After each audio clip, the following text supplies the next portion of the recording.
안녕하세요. 오늘도 사연살롱을 찾아주셔서 감사합니다. 10년 전 무심코 내뱉은 말 한마디로 명품백보다 더 멋진 백을 갖게 된 30대 여성이에요. 그 얘기를 하려고 난생 처음 이렇게 사연을 적어보네요. 얼마 전까지 전 결혼 준비 중이었고 지금은 깨진 결혼을 수습 중이에요. 식을 3개월 앞두고 파혼을 했거든요. 파혼 소식을 들은 지인들은 하나같이 괜찮냐고 물어요. 사실 전 정말 이상하리 많지 아무렇지도 않은데도요. 그건 어쩌면 결혼을 준비하는 내내 이 결혼을 하는 게 맞는 건가 갈등해왔기 때문인지도 모르겠어요. 사실 이 결혼은 임신 때문에 마지못해 진행했던 결혼이거든요. 엎질러진 물 다시 담을 수 없어서 억지 춘향 노릇을 해왔던 거죠. 그렇다 보니 뱃속의 아이를 원망하는 날도 많았어요. 아이만 생기지 않았더라면 수없이 되뇌었죠. 그러다 정신이 들면 그런 마음을 품는 제 자신이 혐오스럽기까지 했어요.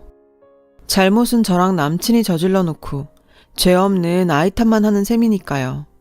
하루에도 12번씩 스스로를 다잡으며 준비했던 결혼이었어요. 이미 하기로 결정한 이상 남들 하는 만큼 제대로 준비하려고 노력했고요. 지인의 추천을 받아 예식장을 잡고 스드메 업체를 정하고 답례품들을 골랐어요. 그러던 어느 날이었어요. 올케 언니가 회사 근처로 찾아왔더라고요. 근처에 일이 있어서 왔다가 점심이나 같이 하려고 들렀다 하는데 딱 봐도 거짓말 같았어요. 우리가 그런 사이는 아니거든요. 올케 언니는 저보다 4살 위로 저와는 180도 다른 외향적인 성격의 소유자예요. 수동적이고 소심한 저에 반해 올케 언니는 능동적이고 화통하고 하고 싶은 말을 속에 담아두지 못하는 화끈한 성격이죠.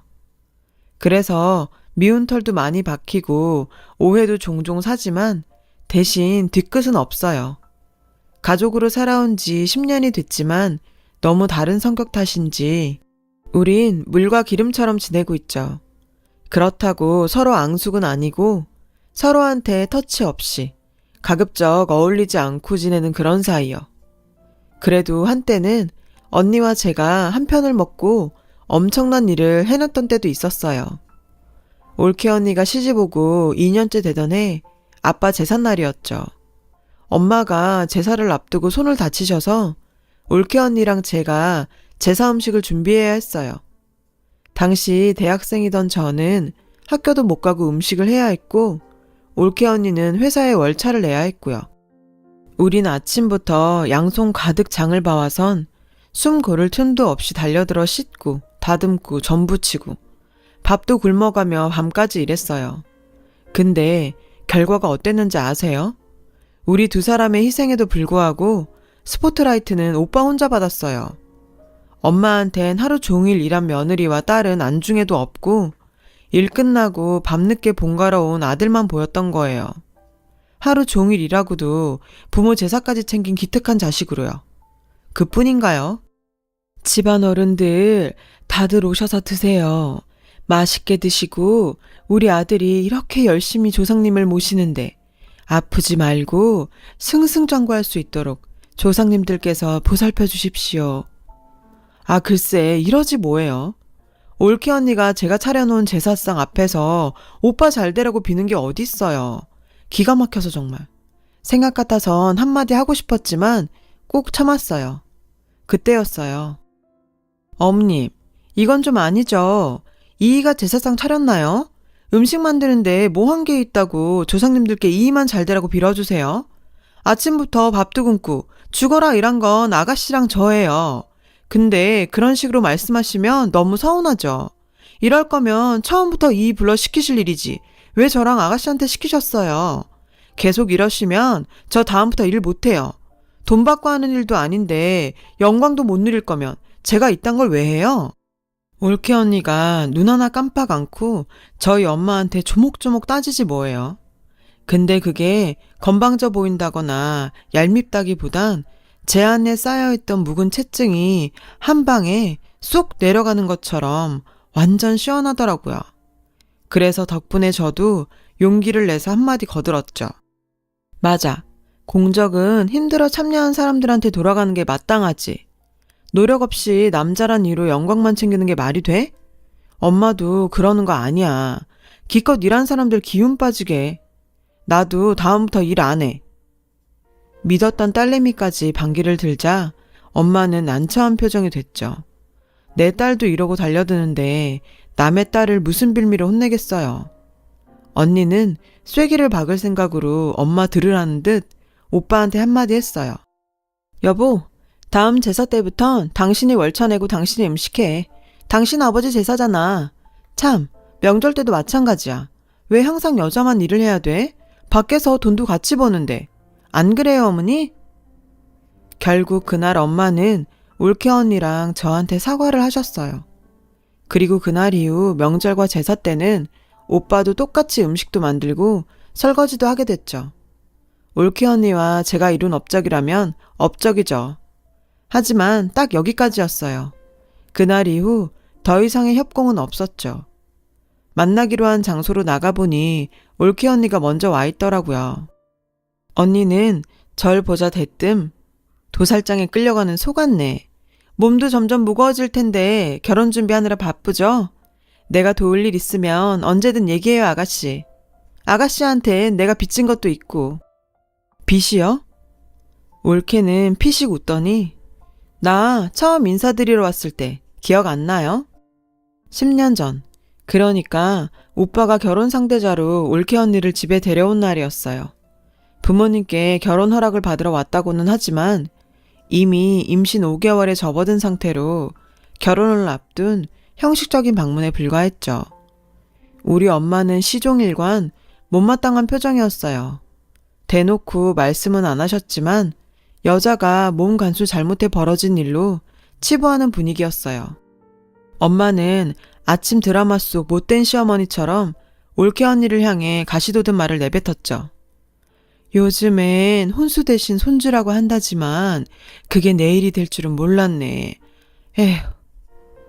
올케 언니는 예비 시어머니와의 첫 대면에서부터 죄인처럼 고개를 숙여야 했어요. 오빠는 아무렇지 않은데 올케 언니만 독박 쓰게 된 거죠. 그 모습에 저도 모르게 화가 치밀어 올랐어요. 참다 못해 한마디 했죠. 그게 왜 여자 탓이야? 동정녀 마리아도 아니고 막말로 오빠가 전일 건드렸으니까 애가 생긴 거지. 언니 혼자 만들었겠냐고. 탓하라거든 둘 다 탓해야지. 왜 오빤 빼고 언니만 탓해? 평소 좀처럼 제 생각을 드러내는 일이 없던 저였지만 그 순간만큼은 정말 참을 수 없을 만큼 화가 났어요. 그래서 저도 모르게 툭 뱉어버렸죠. 솔직히 올케 언니를 돕겠다는 생각은 정말 1도 없었어요. 근데 그런 제 의도와 달리 올케 언니는 그날 제 말에 감동을 받았던 모양이에요. 그날 일은 정말 못 잊겠더라고요. 나도 어디 가서 꿀리는 성격은 아닌데 그땐 우리 수민이를 가진 게 꼭 재지인 것 같아서 나도 모르게 많이 위축됐던 것 같아요. 근데 아가씨가 벌겋게 상기된 얼굴로 그렇게 말을 해주니까 힘이 나더라고요. 언니도 참 그게 뭐 대단한 거라고. 아가씨도 시댁에 인사드리러 가보면 그때 내 심정 알게 될 거예요. 혼전 임신이 흔한 일이 되기는 했지만 어른들한테는 여전히 며느리 밉보이는 지름길이니까. 그래서 말인데 혹시 힘든 일 생기면 말해요. 진심으로 하는 말이에요. 이번만큼은 내가 아가씨 백 제대로 대줄 테니까. 우리 친정 돈 좀 있는 거 알죠? 그러니까 걱정 말고 날 이용하라고. 올케 언니랑 헤어지고 회사로 돌아가려는데 눈물이 핑 돌더라고요. 사실 말은 안 했지만 두려웠거든요. 시부모님 만나는 것도 그렇고 누군가의 아내로 살게 된다는 것도 그렇고 무엇보다 엄마가 된다는 게 두려웠어요. 그런데 올케 언니 응원을 듣고 나니까 그렇게 고맙더라고요. 그리고 얼마 뒤 전 남친과 함께 예비 시댁을 찾았어요. 집안에 들어서자 냉랭한 기류가 흘렀어요. 아니나 다를까 사립고등학교 교감으로 재직 중이신 예비 시아버님은 저랑 눈도 마주치지 않으시더라고요. 등 돌리고 앉으셔선 땅이 꺼져라 한숨을 쉬어대셨죠. 동료 교사들 보기 민망해서 결혼식을 어떻게 치르냐시면서요. 그러다 망신스러워서 살 수가 없다시며 결국 자리를 뜨셨어요. 전 죄인처럼 고개를 푹 숙이곤 시간이 빨리 흐르기만을 바랬죠. 예비 시어머님과 시누이는 나란히 앉아서 절 머리부터 발끝까지 살피더군요. 어머님은 어차피 이렇게 된 거 별 수 있냐시며 딸 자식 관수 잘못해서 이런 결혼하게 됐으니 양심이 있다면 혼수는 성의껏 해오지 않겠냐고. 은근히 혼수 압박을 하시더라고요. 엎질러진 물인데 어쩌겠어요. 우리 성준이 처복이 이 정도인걸. 근데 니네 부모님도 그렇다. 시댁에 인사 보내면서 어떻게 빈손으로 보내니? 엄마, 빈손으로 온 거 아니야. 아까 들고 온 홍삼 액기스 있잖아. 그거 가영이가 사온 거야. 눈치 없게 남친이 끼어들었어요. 넌 좀 조용히 안 해? 낄 때 안 낄 때도 모르고. 단도직입적으로 얘기하마. 너도 봤겠지만 성준이 아버진 명예가 무엇보다 중요하신 분이다. 네가 그런 분 얼굴에 먹칠한 건 알겠니? 교감 체면이 있지. 어떻게 이런 혼사를 치러? 3개월 뒤면 네 배도 더 나올 텐데 드레스로 커버가 되겠니? 그렇다고 식을 안 올릴 수도 없고. 엄마, 그럼 양가 식구들끼리만 모여서 스몰 웨딩으로 하면 어떨까? 자기야, 그거 괜찮겠지? 그러자 어머님이 소리를 버럭 지르셨어요. 아휴, 이 덜 떨어진 놈아. 뿌린 건 걷어들여야 할 거 아니야. 네 아빠 정년퇴직 전에 식 올리는 이유가 뭐겠냐? 아휴, 이놈의 새끼 누굴 닮아 이렇게 철딱서니가 없어. 암튼 우리 너 때문에 정말 피곤하게 됐어. 네가 지금 고가 넥키스 들고 여기 찾아올 처지가 아니란 말이야. 처녀가 애를 가졌으면 부끄러운 줄 알아야지. 넌 창피한 것도 모르니? 그러자 예비 시어머니 옆에 앉아있던 시누이가 한마디 거들더군요. 엄마, 뭘 바래?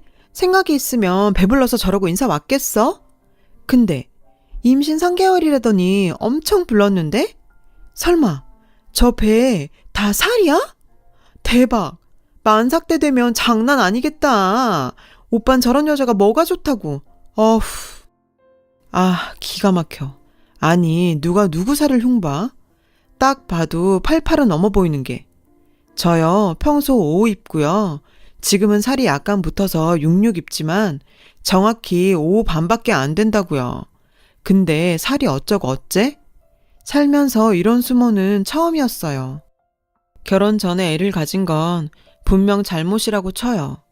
그렇다고 처음 보는 사람들한테 가혹할 정도의 비난을 받아야 하는 건 아니잖아요. 솔직히 할 말은 많았지만 자리가 자리인지라 정말 온 힘을 다해서 참았어요. 그날 밤 집으로 돌아와 침대에 털썩 누웠는데 올케 언니가 생각나더라고요. 10년 전 그날 언니도 지금의 나와 같았겠구나 생각하니 미안하더라고요. 그때였어요. 어머님한테 문자가 왔어요. 장문의 문자에는 엄청난 양의 혼수와 예단 목록이 빼곡히 적혀 있었죠. 기본 가구들은 물론 가전제품 풀세트에 안마의자와 고가의 홈카페 기구들, 샤넬 가방에 구찌 가방까지 난리도 아니었죠. 사람 앉혀놓고 네가 집안 망신 시켰다는 둥, 시아버지 얼굴에 먹칠했다는 둥, 뿌린 거 수거도 힘들겠다는 둥, 떠들어댄 게 다 이 혼수랑 예단 받아내려고 밑밥 간 거였어요. 안 그래도 힘든데 우는 사람 뺨 때리는 격으로 사람을 괴롭히다니. 결혼이고 뭐고 정말 이대로 다 끝내고 싶은 심정이었어요. 문득 올케 언니 말이 생각났어요. 힘들면 연락하라는 그 말이요. 그래서 염치불구하고 올케 언니한테 전화를 걸어 지금까지의 상황을 모조리 얘기했어요. 그리고 도움을 구했죠. 드디어 일주일 뒤 상견례 날이 됐어요. 전 엄마를 모시고 상견례 장소인 한정식 집으로 향했어요. 오빠는 올케 언니랑 따로 오기로 했고요. 우리가 도착하고 20분쯤 지나자 남친과 시부모님이 도착했어요. 시누이도요. 시부모님들은 룸으로 들어서는 순간부터 마치 빚받으러 온 사람들처럼 인상을 쓰곤 못마땅한 표정을 지었어요. 그 표정에 저희 엄마는 걱정이 되는지 움츠러들었고요. 그때였어요. 어머님께서 빽빽히 적힌 종이를 내미시더군요. 순서야 어찌됐든 할 건 해야겠죠? 며느리한테 문자로 이미 보내긴 했지만 몇 가지 추가된 게 있어서 가져왔습니다. 그쪽 형편이 어떤지 몰라서 시세에 맞춰 적은 거니까 한번 보세요. 요즘엔 다들 이 정도는 한다더라고요. 집은 지금 성준이 사는 집 계약이 안 끝나서 일단은 거기서 한 1년 살다가 그때 가서 얘기하는 걸로 하죠. 혼수와 예단 목록을 받아든 엄마는 황당한 표정으로 아무 말도 못 하셨어요. 당연하죠. 누가 상상이나 했겠어요. 전 남친한테 물었어요. 자기야, 이거 정말 다 해와야 돼? 아니, 지금 자기 집 평수가 기껏해야 20평 남짓인데 이걸 어떻게 다 들여놔? 그랬더니 대답이 가관이더군요. 걱정하지 마. 엄마가 다 안 들어가면 일단 본가에 갖다 놔도 된대. 내가 쓰던 방도 비어있고 창고도 있으니까. 뭐? 아니, 그럴 거 뭐하러 벌써 사. 내년에 이사하고 사면 되지. 근데 이 명품백은 다 뭐야? 샤넬에 구찌까지 이거 너무 심한 거 아니야? 아니, 한미천 잡으려는 사람도 아니고. 그러자 들으셨는지 어머님이 발끈했어요. 뭐? 한미천을 잡아? 얘 아주 말 이상하게 하네. 누가 한미천을 잡아? 너 말이면 단주라니? 우리 쪽에서 집도 해주는데 그깟 가방 쪼가리 몇 개 사오는 게 뭐가 그리 대수라고 이래? 사오기 싫으면 사오지 마. 우리 집에선 찍소리도 못하다가 친정 식구들 있으니까 본색을 드러내는구나 니가. 아우 여우 같은 것. 그러자 지금까지 조용히 듣고 있던 올케 언니가 도저히 못 참겠다는 듯 끼어들었어요. 어머, 사돈어른? 욕심이 강하시네요. 누가 보면 사자 직업 가진 아들 장가 보낸 줄 알겠어요. 근데 방금 말씀하신 집말인데요. 자간가요, 전세인가요? 순간 어머님 얼굴이 굳어버렸어요. 그러자 올케 언니는 기다렸다는 듯 쏘아댔죠. 부동산에 알아보니까 그 집 월세던데? 설마 신혼집을 월세방에서 시작하라고 하시는 건 아니시죠? 그러면서 이런 말도 안 되는 혼수랑 예단 바라시는 거면 완전 도둑놈 심보죠. 그렇게 명예를 중요시하는 집안에서 말이에요. 그 말에 아버님은 얼굴을 붉히시며 남친한테 이 말이 다 사실이냐 물으셨어요. 아, 몰라. 이거 다 엄마 때문이잖아. 그러게 왜 엄마가 보증금까지 빼선. 아버지, 이거 내 잘못 아니에요. 엄마가 집주인한테 말해서 월세로 돌린 거라고. 나도 매달 월세 메꾸느라 죽을 맛이라니까. 엄마 입 있으면 말해봐. 아우, 그래요. 월세 맞아요. 그게 뭐가 어때서? 내년에 전세집 구해주면 될 거 아니에요. 누가 안 해준대? 빚쟁이처럼 왜 난리들이야. 몸뚱이 함부로 굴려서 결혼 전에 애까지 뵌 주제. 남들 받는 건 다 받고 싶은 모양이지.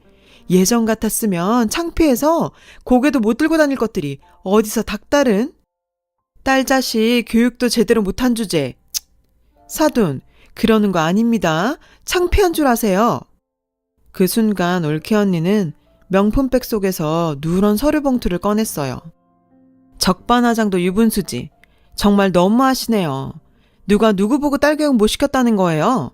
하도 우리 아가씨를 무시하길래 제가 좀 알아봤더니 그쪽 집 딸 교육은 참 희한하게 시키더라고요. 올케 언니는 사진 몇 장을 시아버님께 건넸어요. 산부인과를 나서는 어머님과 시누이 사진이었죠. 어머님이 직접 나서서 딸내미 중절 수술도 시키시고 대단하시네요. 그리고 내년엔 정말 전셋집이라도 구해주실 수 있는 건가요? 알아보니 사모펀드로 수억 날리셨던데 그거 어디 복구 되겠어요? 지금 사시는 집까지 저장 잡혀 있던데? 교육자 집안이라고 그렇게 자랑하시더니 그쪽 집은 자식 교육도 개판, 재정 상태도 개판이네요. 그래서 저희는요, 그 집에 저희 아가씨 안 보내기로 했습니다. 오늘 이 자리에 나온 건 그 얘기 전하려고 온 겁니다. 참, 끝으로 한마디만 더 할게요. 자식 앞세워 돈 뜯는 짓 그만하세요. 아들은 그 집에만 있습니까? 그리 변변치도 않은 아들 하나 가지고 생색은 그 집 아들 10트럭 줘도 우리 아가씨랑 절대 안 바꿔요. 그러니까 이 결혼 꿈 깨세요. 어머님 가시죠. 우리 식구들은 그렇게 상견례장을 나왔어요. 우리가 나오고 룸 안에서는 식구들끼리 싸움이 났는지 시끌벅적했죠. 시어머님이 사모펀드로 돈 날린 건 아버님도 남친도 모르는 일이었거든요. 게다가 신우이 중절 수술 일은 더더욱. 뭐 묻은 개가 겨 묻은 게 나무란다고 딱 그 짝이었죠. 참, 저는 결국 파혼을 선택했어요. 하지만 아이는 낳기로 했죠. 올케 언니가 그러더라고요. 살아보니 남편은 없어도 자식은 있어야겠더라고요. 그러니 낳으래요. 온 가족이 달려들면 애 하나 못 키우겠냐고요. 그래서 마음 굳게 먹고 애 낳기로 했어요. 지금의 제 결정으로 나중에 아이의 원망을 듣게 될는지는 모르겠지만 그래도 이게 최선이라고 생각하거든요. 세상에 둘도 없는 내 인생의 백그라운드, 가족들과 함께 그리고 제 아이와 함께 열심히 살아보려고 합니다. 제 사연을 들어주셔서 감사드려요. 여러분 가정에 좋은 일들만 가득하시길 빌어요. 여러분, 사연 댓글에 응원과 현명한 조언 부탁드려요. 좋아요와 구독은 저에게 큰 힘이 됩니다. 오늘도 좋은 일 가득하세요.